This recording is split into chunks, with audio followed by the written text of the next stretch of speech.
શું કે કોંગ્રેસ પક્ષ દ્વારા ધરણા આજે ગુજરાત કોંગ્રેસ દ્વારા રાજકોટમાં જે અગ્નિકાંડ થયો હતો અને માત્ર 27 લોકો હોમાઈ ગયા હતા, તેમના પરિવારોને ન્યાય મળે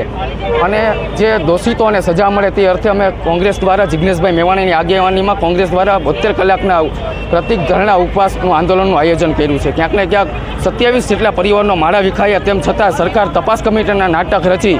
અને ક્યાંક ને ક્યાંક દોષિતોને છાવરી રહી છે. ગઈકાલે જ જે આ ગેમ ઝોનના આરોપીએ ભાજપના નેતા ઉપર આરોપ કર્યો કે અમે 1.5 લાખ રૂપિયાની અંદર સમગ્ર આ મંજૂરી લીધી હતી અને ક્યાંક ને ક્યાંક જે લોકો મોટા અધિકારીઓ આમાં સામેલ છે તેમને માત્ર બદલી કરીને સંતોષ માન્યો છે. ભૂતકાળમાં સુરત તક્ષશિલા કાંડ હોય કે મોરબીનો ઝૂલતો પૂર હોય, તમામમાં સુભાષ ત્રિવેદીને તપાસ સોંપી અને સરકારના ઇશારે ચાર્જશીટ ફાઇલો કરે છે ને મોટા આરોપીઓને તાત્કાલિક છોડાવવા માટેના કાવતરા રચાઈ રહી છે. ત્યારે આજે અમે પીડિતના પરિવારોને આંદોલનમાં બોલાવ્યા છે કે ભાઈ પીડિતના પરિવાર જે અધિકારીઓના નામ દઈ નિલિપ્ત રોય, સુધા પાંડે જેવા અધિકારીઓ છે તેમને તપાસ સોંપવામાં આવે. તમે હદભાગીઓના પરિવારોને 4 લાખ રૂપિયાની સહાનુભૂતિ આપીને નાટક કર્યું છે, એના બદલે 1 કરોડ રૂપિયાની સહાય આપે જેથી તેમનું પરિવાર આખી જિંદગી વ્યવસ્થિત રીતના ગુજરાન ચલાવી શકે. આવી અનેક માંગો છે અને જે ગુજરાત પ્રદેશના અમારા કોંગ્રેસના નેતાઓ છે